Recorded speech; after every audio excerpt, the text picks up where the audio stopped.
Hi there, today we're going to talk about 5 things that you might have to give up in order to become a lot more successful. Because you know what? Life is not always about being more and more. Sometimes you actually have to let go of the past in order to move forward. So what we're going to talk about is 5 things that you might have to give up in order to be the success that you really want to be. Now the first one is called limiting self-beliefs. Now we make big assumptions about ourselves and our world, and we do that because those assumptions are meant to protect us from some perceived danger. Now this comes from, prehistoric times when we were worried about flight or fight, when the big saber-toothed tiger came around. Okay, but our brains still work like that. Even today, what we try and do always is to protect ourselves from some perceived danger. Now, most people actually live with fear every day of their lives. And I'm not just talking about agoraphobia or being scared of spiders. I'm talking about the fear that something really bad is going to happen to them. And they have no idea what it is, but they live with that fear all the time. Now, our way of coping with that fear results in what I call an immunity to change, okay? So what happens is we just won't change. It's bad where we are, but it's going to be worse if we try and change.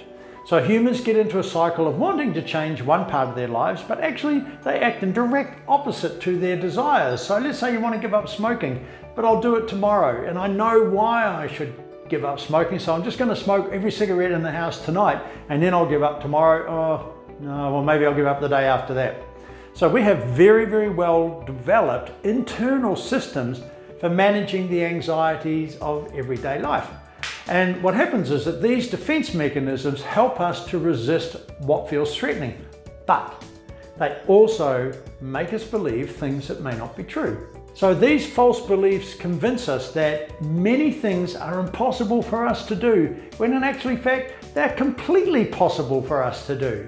Oh, I don't know how to start a business because I've never done it before. Well, you know what? You could learn. So at a minimum, they lead to procrastination, lack of motivation, and lowered self-confidence. And here's what to do about them. The first thing is write them down. Then ask yourself, are they really true and still relevant? And then write a new positive belief as an affirmation. And then write that affirmation out 20 times a day, morning and night. And then say the affirmation out loud whenever you think of doing it during the day. For example, I, Steve, now know that I can start my own business easily and positively to achieve great results. I, Steve, now know that I can start my own business easily and positively to achieve great results. And the more I hear about it, the more my subconscious thinks, oh, there's a new message coming along. So it picks up on it. Now, the second thing that you might have to give up is old friends and people around you at work. Because you know what? Everyone grows at different speeds and people are more or less willing to take risks. Now you might be up here at the high risk taking end, but a lot of the people around you, they've lived in the same street, in the same town and so on and so forth, and they're down here at the other end. They're not really that prepared to take risks. You've got people that you've known for years or family members who are not risk takers, and they can hold you back even when they don't mean to, okay? But others see it as their duty to remind you that you shouldn't be moving faster than your pals because, you might show them up. And if they're your colleagues at work or your boss, their envy and their ignorance can get the better of them. Now, we have a saying for this in New Zealand. We call it the tall poppy syndrome. So we cut that tall poppy down so we never let anyone get too far out in front and then expose us. Now, here's some ways that people will try and hold you back, but only if you let them. They will pick at you over tiny or imagined things that you've done wrong or comments that you've made to keep you off guard and doubting yourself.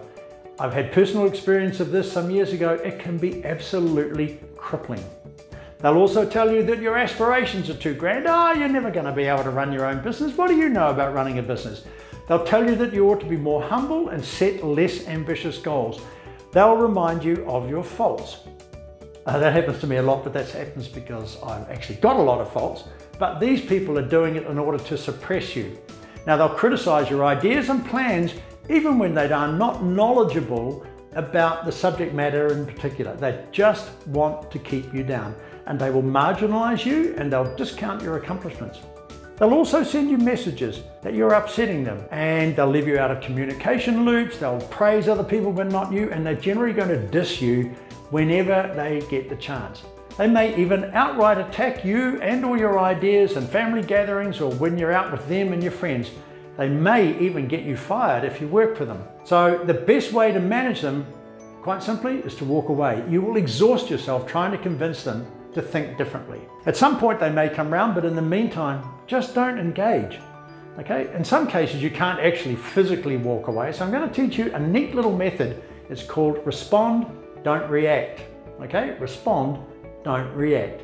Practice a few stock responses if you can't actually walk away. Like, for example, that's interesting, I'll have to think about that. You know, there's absolutely nothing that anybody can say to that. That's interesting, I'll have to think about that. Never ask why they're being critical. Never disagree with them about the criticism, because you know what? You'll never get out of that vortex. They will just suck you down like that, okay? But get away from them seriously as quickly as you can, either physically or just don't engage with them about what you're doing to become successful. Don't go to the pub with that group of people. Go to the pub with another bunch of people who are much more like you and where you're moving to. Because you know what, those older friends and so on, they will not help you because they just don't know how. Now the third thing you might have to give up is old habits. There's an old saying, old habits die hard. Like the lady who used to cut the ends off a roast of beef before she put it in the oven. One day her husband asked her, why do you do that? And she said, because my mum always did. So she rang her mum to find out, and it turns out her mum did it because she didn't have a dish big enough to put the roast in. But the little girl saw this, saw her mother doing it, so she just kept on doing it. Now we learn habits from our parents and from other influences. And often, like the lady cooking the beef, we don't even know where we picked the habit up, but we carry them on. Why? Because habits are subconscious. We don't think about why we tell ourselves we cannot do something. We don't have to. Our subconscious is doing it for us all the time. Well, Steve, you know, you wave your hands around too much and people aren't going to enjoy that, so you should try waving your hands around a little bit less. Those kind of things. And as you can see, I'm not very good at listening to my subconscious, but that's actually how it works. Habits are really, really deeply ingrained.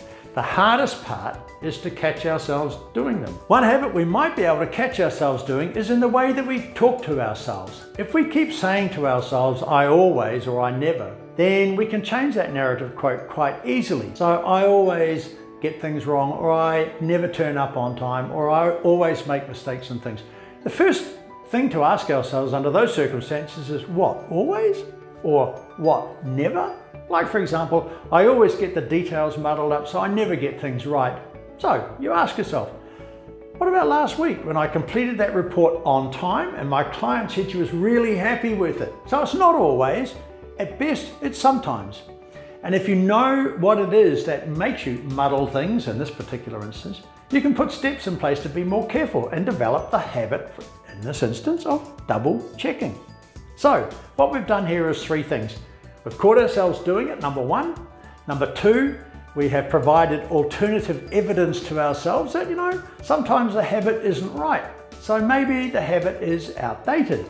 And number three, we have constructed some positive alternatives that mean that we will do more things right more often. And we are what we repeatedly do. Excellence then is not an act, but a habit. So we're going to start learning the habits of excellence. In this case, we're going to double check things, and that's going to be our new habit. The fourth thing is old priorities. We may still be focusing on priorities that don't have anything to do with where we want to get to and the success that we want to be. For example, we may have set a priority for ourselves that everything must be perfect and in place before we can go out and start marketing our services. This isn't one of mine, by the way, because I don't know how to do that. Honestly, I do not know how to do that. But there are people who can and do. Now, these people, they must have the website ready. They must have the business cards, the accounting system. They've got to have hundreds of people in their database. They've got to have an office, and they've got to find out from at least 20 people that what they're doing is a good idea. And they treat all of those things as equally important. As a result, they never actually get off the ground. As John Lennon once said, life's what happens when you're busy making plans. Setting the right priorities is extremely important to making progress towards being successful, and getting rid of priorities which no longer serve you is absolutely critical to that. So here's a simple process for deciding what your priorities should be when it comes to building your business and being successful. And we call it Moscow. The M stands for must have, the S stands for should have, the C stands for could have, and the W stands for would like to have. Then you might find that some of your old priorities simply don't fit into the must-have bucket, and that getting everything perfect before you take action is way down in the, oh man, I'd really like to have that bucket. Okay, so your priority, your new priority, is to do all of the must-haves first. And if you get time, you can move on to the next categories. Okay, your new positive priority could be to only do what is necessary. The minimum viable process. That's where the 80-20 rule may be the thing that you need to start following in order to get ahead of the curve. Now there's a concept called the law of diminishing returns, okay? If your priority has been to make everything perfect before you do anything, you'll probably find that from 85% of the things that need to be done up to the 100 actually takes a lot more effort than the reward you're getting. The fifth thing to get rid of is old and outdated goals. Now how this works is that old goals may have worked in the past when you were getting started, but maybe they're just too low now. And one of the most important things to do is to have a plan in which you write down your goals. What you were struggling with to do last year, you've now accomplished. So in your written plan, set new competitive goals which are challenging enough to make a difference, and at the same time, they're actually possible to reach. Set goals that are big enough to matter and make a difference, but they're small enough to achieve, okay? Because otherwise, you're just going to get into another mindset called, I can never ever achieve anything. Now, to be excellent at anything, you need to keep working on it, and you need to keep working on what you're going to do to make it better and better and better. And sometimes the increases aren't big, but so long as they keep achieving the new goals, you'll build a more and more successful business. No, it's like incremental improvement. You don't have to transform or revolutionize every time. So don't forget those old goals though, because even though you've given them up, they're part of your history. Now, when I was running my marathons, believe it or not, the goal that meant the most to me was breaking 3 hours. Not my fastest time. Why? Because I ran 3 marathons over 3 hours, and the last one was 3 hours and 7 seconds.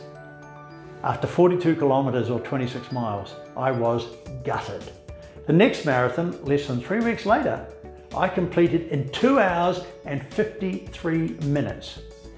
And of all the 25 marathons that I ran, that was by far the most satisfying. So long as you keep replacing your old goals with new ones, 5%, 10%, 15% improvement more than the old goal, you'll keep improving, because the reality is it's actually easy to cruise at an old goal level. So don't be satisfied with something that doesn't challenge you anymore. In fact, what happens is that complacency sets in, and actually you'll start to slide back. Feeling comfortable within yourself and taking it easy on the challenge of growing each day can be very, very seductive. Putting things off, not going for that big gig, being content with smaller pickings, never thinking about how to grow. You know, these are the kinds of things that will prevent you from being the person that you want to be and having the business that you want. Because before you know it, you're not performing at the level that you used to. You've even slipped down below that. Now, as an old comedian once said, any dead fish can float downstream, but it takes a live fish to swim upstream. So, be a live fish and keep pushing hard. And don't forget to like this video and subscribe. It'll help support the channel. And if there's anything that you'd like for me to talk about, drop them in the comments below. And don't forget to hit that bell icon and be part of the notification squad to get notified every time we upload, because I respond to questions in the first hour. I'll see you in the next video, and I'll catch you later.